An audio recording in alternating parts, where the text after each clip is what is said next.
everyone. It's Ashley with CourtReserve. Welcome. It's our CourtReserve education series. And today we are with our longtime friend, Chris. He is the executive director of the Duke Faculty Club in Durham. Welcome. Thank you, Ashley. How are you? We're doing well here. That's awesome.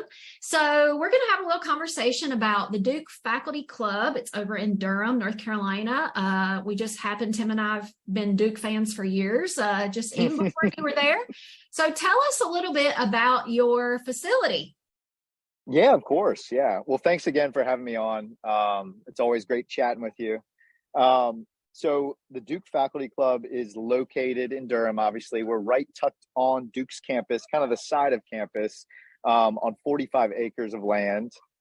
We've got a large fitness center, 4 pools, 9 tennis courts, 4 dedicated pickleball courts. We just painted lines on 3 more pickleball courts. So we're kind of testing out some space that we have to build on, and we can touch on some capital projects later on. But we have a membership base of about 3,500 members that encompass about 1,000 total memberships. And all of them are faculty, staff members, and then we have a few alumni that kind of were let in when we were doing a big capital project to build most of our new facilities back in 2014. But it's a long time coming, but excited to be here. So yeah. Yeah. And so, you've been a friend of CourtReserve for a couple of years. You were over at the fellow club and really have been in the Durham, Chapel Hill area. So how did you kind of get into the tennis space, the club space? Yeah, that's a great question. And it's not something I ever considered as a career opportunity until I'd already kind of jumped in after college. But it all started at the UNC Faculty Club, which is known as the Farm, which is another CourtReserve club, which we love. And I was there as a junior lifeguard, a normal lifeguard, a head guard, and then I eventually ran their pool operations through my college years while I was at Carolina. They did not have any full-time openings at the time, so I was kind of dabbling in collegiate athletic stuff. But really didn't have a set path until I was kind of given the opportunity at another local club, Hollow Rock, another CourtReserve club, to operate a summer camp. And I, as a 22-year-old, I was kind of ready to take on anything at that time, and so I was able to build up my kind of experience in the club industry at Hollow Rock for a little under a decade, and this opportunity came about last April, and it was kind of a full summer of interviews to kind of lead me to a September 1 start date last year, which is so exciting to be over here. And so when you actually got over to the Duke Faculty Club after being at Hollow Rock for several years, what were some of the things that you in your leadership and your executive director of now, what were some of the things that you were excited to kind of get started? Yeah, for sure. I thought, so there were some key things I wanted to see. We had to totally overhaul our financial system. And part of the great thing is they were utilizing CourtReserve, but to like the basic functionality only. It was really just utilizing the court sheet at the time.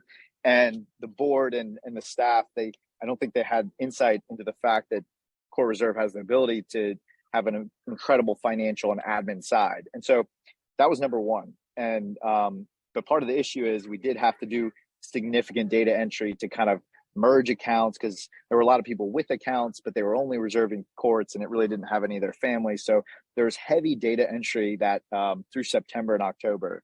But once we kind of got our clean system with all 3,500 members on, that was like the first big component. And then the second was communication and utilizing our internal marketing campaigns, our external, which is our social, which is Facebook, Instagram, just to let members know what's going on at the club, which is something every day usually at a facility like ours. So doing those things. And then thirdly, the most important was just getting to know the staff. I obviously came in and we didn't make any staff changes. That wasn't a prerogative of mine. I think there's ability to just kind of bring a positive energy, and kind of let that permeate. And, everyone's really embraced kind of my energetic level. I know it can be at a high level sometimes, but it's all good natured, and I think it kind of pulls people together in this customer service industry, because we're here to make sure the members and the customers are having an enjoyable time. And so I've really seen just a really good attitude from all the staff members, because it comes down to having a really cohesive staff in the club industry. If you guys aren't on similar wavelengths and kind of know your personnel, it's going to be tough to be successful. I'll say that for sure. So as far as being like a faculty club at a major university, do outside people come in? Do you guys allow guests? Like, talk to us a little bit about some of those activities going on at the faculty club. Yeah, for sure. So like I said before, faculty staff right now are the only people who have the ability to even get on our wait list. So we are on about a 2 to 3 year wait list right now, which is exciting. It's definitely an insulation to, like, membership dues are what drive this club. So it is comfortable having that. But we want to make sure it's accurate as well. And so we did institute a small waitlist fee this year that kind of would give us an accurate representation of who is actually on the wait list. But outside of that, we do allow guests. So members are welcome to bring their guests. We have a $5 flat guest fee, regardless of, children or adult. And then we do permit non-members, which that kind of differentiate non-members from guests. Non-members don't have to be associated with a member here. Non-members are allowed to partake in our camp programming. We have 9 weeks of comprehensive camp programming, summer camp, tennis camp, competitors camp, kinder camp. So they're allowed to partake in that. And then they can also take tennis and pickleball lessons if we have the ability to staff those. And so tell me a little bit about your teaching pros and your teaching staff and some of the ways that you guys, being a faculty club or being next to university, are you in with the Duke tennis team? Are you pulling staff from, and things like that? Talk to us a little bit about that.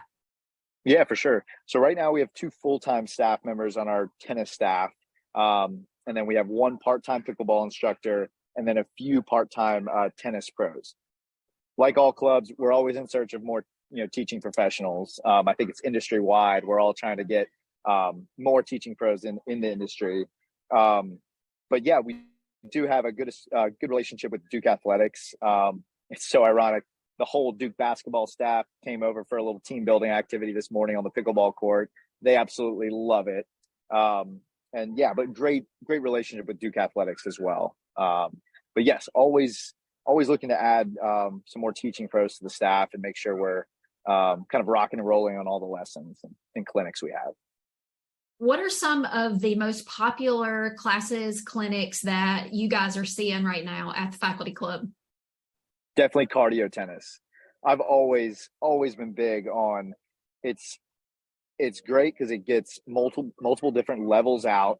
It's usually in that, especially in the summer, it's in that early morning.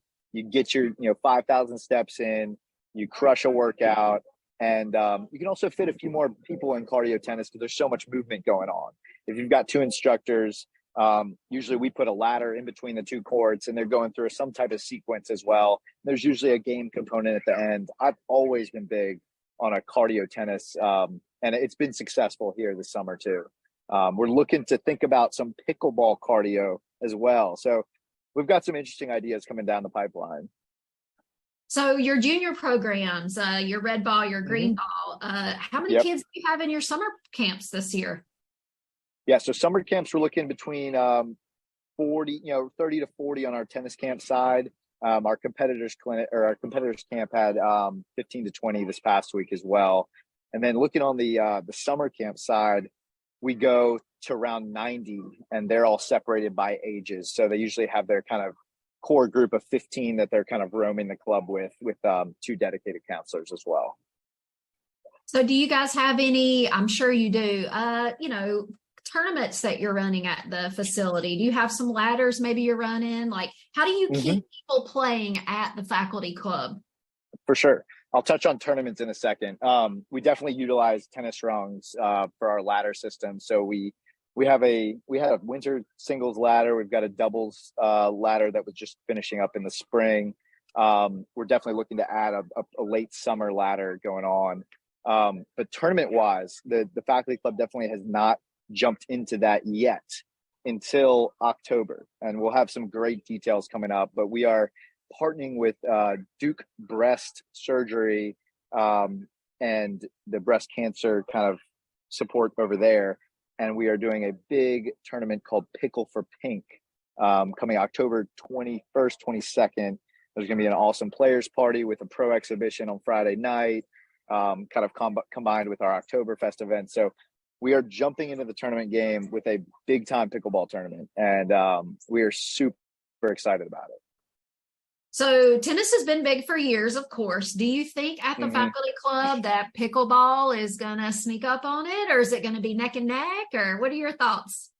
That is like the ultimate question in racket sports right now. And you have people on polarizing sides who some believe it's just a complete fad that's going to go away. And you've got some like me that are like, I'm ready to just build all the pickleball courts we need. But no, we're taking it slow, and we're going to use data and metrics, which is a great feature of CourtReserve, the heat maps and everything, to see, to be really strategic in our capital plan moving forward, and what do we want to build. I think pickleball has a place in racket sports and at clubs these days. And even if anything, it's just you can fit more people in a certain amount of space. That if you've got one tennis court, it can be limited to just 2 players playing singles, but on that same tennis court you could fit 4 doubles matches, which is 16 people. It's just a numbers game in some aspects, and it's a low barrier to entry. I think it's just definitely something that clubs need to consider as a reality moving forward, and not something that is just going to fall by the wayside. You just have to now. Yeah, and I think that too, I think clubs and facilities who are trying to embrace pickleball are also, for the instructor's benefit, trying to figure out lessons and programming and how you still drive revenue for pickleball, because tennis does take a little bit of time to get up and to rally and to be able to, so have you guys thought of any of those metrics about how you're going to continue to drive revenue and participation, to help with, your operational expansion? No, you're totally right. That low barrier to entry that I was just alluding to also hurts us on the side of like, it's easier to come play and you don't need an instructor to teach you things. What I've been emphasizing to our kind of pickleball contingent is that many of them play within their own sphere. And I think a great thing is, when you get an instructor in there, you're going to be seeing way different games. When you get out and play a different club, you're going to see even more games. So yes, you might kind of have peaked at our little Duke faculty club sphere, but there is a broad Durham area, Triangle area, North Carolina area, Southeastern area. There's so many other players and so many different games that you can see. And I think that's the exciting, opportunity. And the way to get to those type of levels is instruction. And so I think it's important for clubs to have teaching pros, kind of ready. And we're definitely looking, for another, pickleball teaching pro as well, because there are less inquiries all the time, because people do have aspirations to get better. Well, we'll put that out there that you guys are looking for a pickleball pro for sure. So send your resume to Chris at Duke Faculty Club. So, exactly. You mentioned earlier, of course, UNC the Farm uses CourtReserve, and you guys use, what we're really missing is that trifecta of North Carolina State, so that we could actually have some club, like, tournaments, some league play. So if anybody's watching that knows anybody at NC State, we're waiting. Yeah, no, I hear you. That's a great idea. So what's up to come for Duke Faculty Club? What's in the future? You've mentioned a couple times, maybe some expansion, but what are you guys looking forward to do in the next 2 years, 5 years at the club? Yeah, for sure. We were chatting before we went on camera about we did one tangible item this pre-summer, and that was this nice shade structure that I'm sitting under right now. But that was a nice little taste of what I'm excited to bring down the pipeline. There's going to be a post-summer survey, which I also recommend to all clubs, that we're going to have our membership take, and that's going to give us lots of great ideas. But I'm sure what I'm going to see on that is definitely something, maybe a splash pad for our young kiddos. We're seeing on the pool side, kind of low 1 foot baby pools are actually kind of being phased out these days because of a few things. First of all, you do have, this, of course, drowning possibilities with a foot of water. I know it sounds like a little bit, but there are some horror stories on that end. And when you actually just go with the splash pad surface, you've obviously got no depth. You can actually take down your fencing, which is kind of the key component of these baby pools. They have to be fenced in because they're their own pool system. So if we've got some ideas on, how we want to proceed with our wading pool, or do we want to kind of build out kind of behind me right here with a kind of a splash pad just as its own thing over here. So that's one item. Our facilities committee we've discussed transitioning to some LED lighting. I mean, I think we were up on a pole, or our 25-foot ladder yesterday. Some of my staff changing, the halogen light bulbs, and that can be cumbersome, can be dangerous. Going LED is just a better quality light, in my opinion. And then we have a large kind of lower field space, which in the master plan of this club was definitely designed to have additional courts. So is that what we want to do with that space? I think there's the opportunity to build a nice pavilion out there to kind of keep kind of reinvesting into our incredible camp programming and use this as a special event space. Or do we want to do more courts in that space? Are they pickleball? Are they tennis? Is it indoor? These are all those questions that I think we can start discussing. And that in my first 10 months, we've been just catching up to get to where we are today, which is a highly functioning, customer service club right now. But now we can start to think about the fun ideas of really bringing kind of the next era of the Duke Faculty Club, because we don't want to be complacent. That's not our mentality here at all, and that's not the mentality of all of our staff and faculty. They've come to Duke for certain reasons, and that's to kind of keep pushing the envelope. And so we want to make sure we're matching that on our end. That sounds exciting. Now, we really haven't talked about, food and beverage, if you guys have a pro shop, like what are some of the other things that your members get to enjoy as they're at the club and not just the pool and the courts? Yeah, for sure. Yeah, so we've got a smaller pro shop inside our admin space. I think we're definitely going to look at our admin space and possibly switch some things up as well. It would take a little bit of money to kind of switch up our front desk area and kind of more front face our pro shop. Right now, they have to kind of step into our admin space to see the pro shop.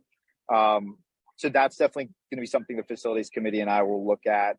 Our snack bar is just fantastic. We went the route of hiring a dedicated snack bar manager this summer, instead of having kind of a dual pool and snack bar manager.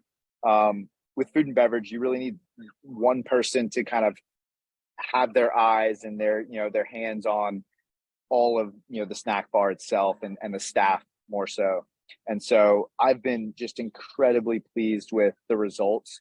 We try to keep our food items and our smoothies and milkshakes all out in less than 5 minutes, because that's what people want these days.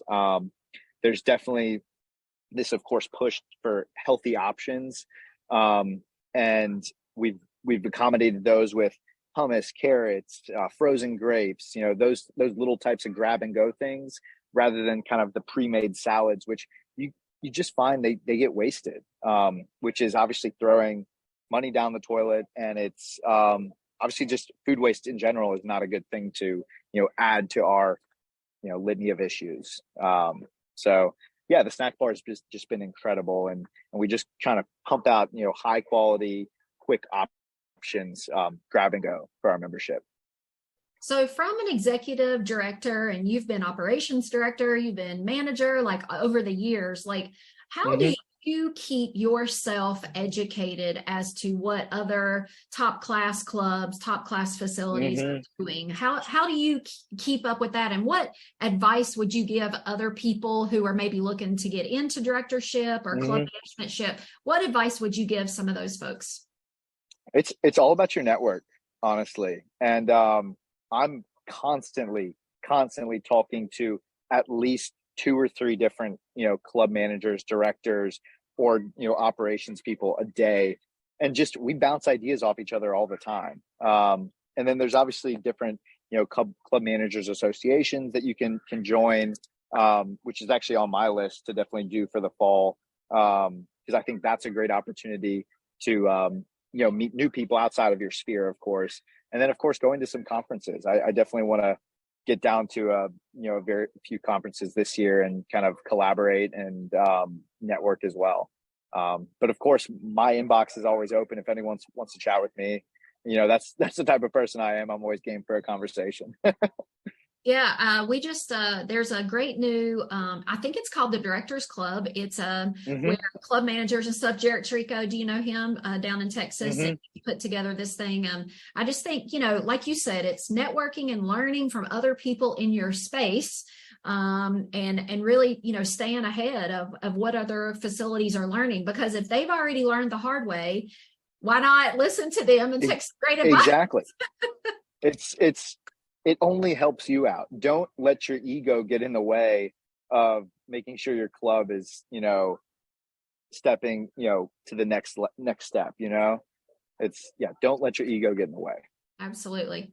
Well, as we wrap up, do you have any of your favorite parts of CourtReserve that you feel have really helped you guys in the last year take the Duke Faculty Club to where, you're seeing some success? Oh yeah. I mean, for sure. Like, financial side, it puts me at ease knowing I can pull up, a litany of reports with a click of a button and look at my revenue and make sure we're where we need to be on the budget, every day. So that's numero uno. Because if you're not comfortable on the financial side, everything else starts to get stressful. But definitely invoicing was the amount of time it took to invoice on the first 2 months on the job to what it is now it was days then, it is seconds now. I mean, it's light years away. On the member side, I think the app these days is absolutely incredible. We transitioned from physical membership cards solely to app use, which not only gets people logging onto their account, which is where all of our events and all of our club activities are. So we're driving them to more of our revenue. But it's just the ease, everyone's got their phone on them. No one wants a physical card these days that they have to pull out and, oh, I left it at home, that type of thing. And of course, you guys give the ability to, on our self-checking kiosk, they can, of course, just type in their number if need be. So really utilizing membership numbers is, it was a great way to go about it. So there's really 2 points of kind of contact for them. They've got that membership card or they've got that number. And we use that at the snack bar for double verification purposes to make sure, transactions are going through properly. Yeah, it's just such an incredible platform. I've been through, 4 or 5 different software systems, and you guys are just light years above everyone else. And then it comes down to your support. I mean, you guys are just top of the line with the support. It's live chat, it's, incredible emails, it's everything you do. So can't thank you guys enough. Well, thank you. We appreciate that. And, I think that, from a club aspect, you yourself have helped CourtReserve drive some of that functionality over the last several years, because you've said, hey, this is great, but could it do this or could it do that? So thank you as well, because, being with your leadership and your wisdom of where you come from, you really know the things that clubs really need inside of a system. And so we thank you as well. So any final thoughts of any advice you would give anyone out there looking to fill your shoes one day. Yeah, I mean, just be positive, honestly. That's like my number one thing. I mean, wake up with your day and like just try to be as happy as you can, bring that type of energy to your work. And honestly, you have to love what you do. Like, I don't consider, of course, this is my job, but like, it's not difficult to me because I love being here. And if you ask my wife, she's like, "Why do you love your job so much? You're going there. You don't want to be home, do you?" Of course, I want to be home too, but I enjoy it. I enjoy coming to work every day. I enjoy like the next challenge, and it's fun. I love chatting with all of our members and getting to know everyone. So just be positive, have a great attitude every day. I mean, that's all I can kind of give as advice. And of course, anyone who's interested in anything with the industry, what it's like to run a club, of course, reach out to me, and I can definitely give any feedback that I can provide. So awesome. And if you're looking for a pickleball position as well, holler at us. We are always game. Also a pickleball match if anyone's up for it. Oh, love that. Love that. Well, thank you again for joining us. We're so happy to spend time with you again, and we will see you guys on the next webinar. Have a great week. Bye-bye. Thanks, Ashley.